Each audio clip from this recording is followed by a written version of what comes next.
Welcome back, ExoTravelers. It's your friend here, ready for our next adventure. You guys voted in the comments, and wow, you picked a wild one today. We are heading to 55 Cancri E, a super-Earth located about 40 light-years away. This planet is famous because scientists theorized it could be made entirely of solid diamond. It sounds beautiful, right? But trust me, my friends, this place is a billionaire's nightmare. Thermal shields at maximum. Systems are green. Orbital hub. ExoTraveler is detached and clear.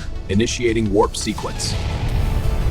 Jumping to hyperspace in 3, 2, 1.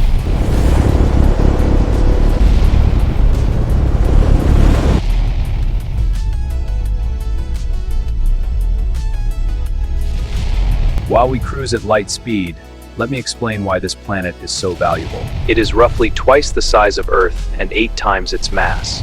That immense gravity crushes the carbon deep underground into solid diamond. But here is the horrifying part.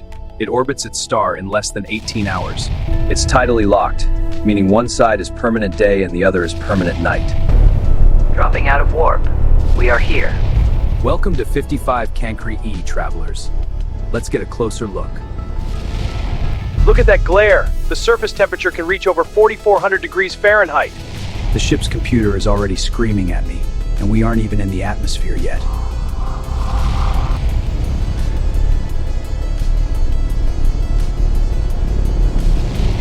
I'm diverting power to the thermal shields. We are diving into the twilight zone. Entering the upper atmosphere. Cross your fingers, guys. Atmospheric density is insane! We are flying through vaporized rock. Recent data suggests an atmosphere of carbon dioxide over a magma ocean. I can't see a thing! The thermal interference is blinding the scanners! We broke through! Look at that! An entire ocean of liquid magma! There is no water here.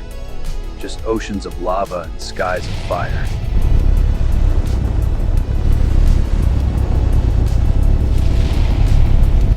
Wait, I see a solid mass ahead.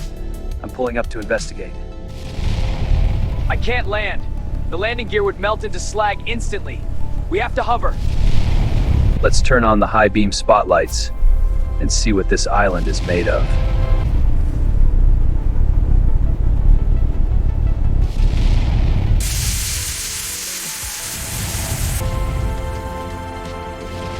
Those are raw, exposed diamonds. There are diamonds down there the size of mountains.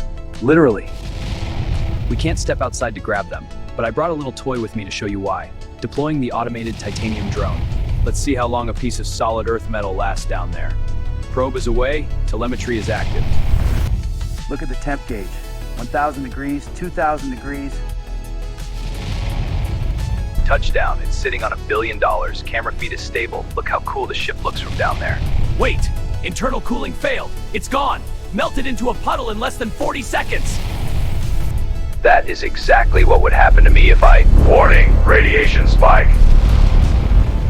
The star is flaring. A massive coronal mass ejection is hitting the planet.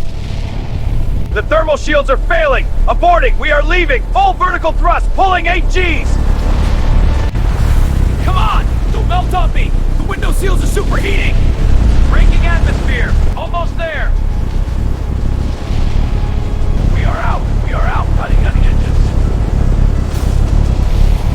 An entire world made of diamonds, with absolutely no way to mine them. So, let me ask you, my friends, is all that wealth worth the risk of melting? An entire world made of diamonds, with absolutely no way to mine them. Comment below, where should ExoTraveler go next? The supermassive black hole or the frozen rogue planet? Hit subscribe. Stay curious. ExoTraveler out.